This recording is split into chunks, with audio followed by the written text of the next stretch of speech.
दोस्तों, जैसे ही रात का अंधेरा चारों तरफ फैला, एक सच्ची घटना ने रमेश के जीवन को एक खौफनाक मोड़ दिया।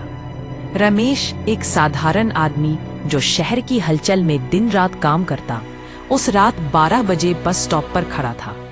चारों ओर खामोशी थी, सिर्फ हवा की ठंडी लहरें और पीली स्ट्रीट लाइट्स की डरावनी परछाइयां उसे घेर रही थी। जैसे ही उसने अपने थके हुए पैरों को हिलाया, उसे दूर से एक ऑटो की आवाज सुनाई दी। ऑटो पास आकर रुका और चालक ने सिर झुकाकर उसे बैठने का इशारा किया। रमेश ने उसे अजीब समझा, लेकिन थकान ने उसे झिझकने का समय नहीं दिया। वह ऑटो में बैठ गया।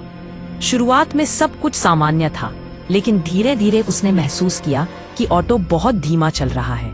उसने चालक से कहा, भैया थोड़ा तेज चलाओ। लेकिन कोई जवाब नहीं मिला। रमेश ने आगे झुककर चालक का चेहरा देखने की कोशिश की, लेकिन अंधेरे में केवल उसकी चमकदार आंखें ही दिखाई दी। दिल की धड़कन तेज हो गई। सीट की ठंडक बढ़ती जा रही थी, जैसे किसी मुर्दा घर में हो।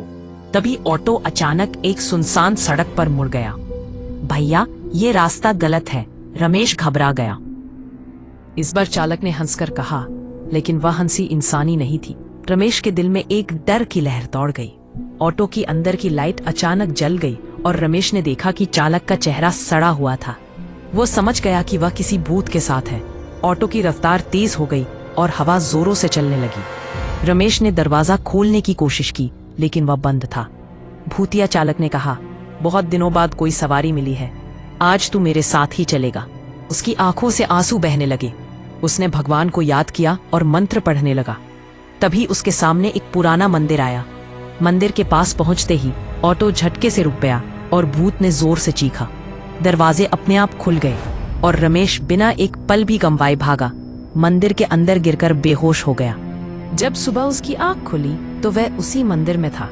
गांव वालों ने बताया कि उस सड़क पर रात में एक ऑटो दिखाई देता है, जिसमें बैठने वाला कोई भी इंसान फिर कभी लौट नहीं आता। रमेश बच गया था, लेकिन आज भी रात में उसे ऑटो की आवाज सुनाई देती है। दोस्तों, अगर आपको कभी रात में कोई बिना नंबर का ऑटो दिखे और चालक का चेहरा साफ ना हो, तो समझ जाना वह आपको आपकी मंजिल तक नहीं बल्कि अंत तक ले जाएगी।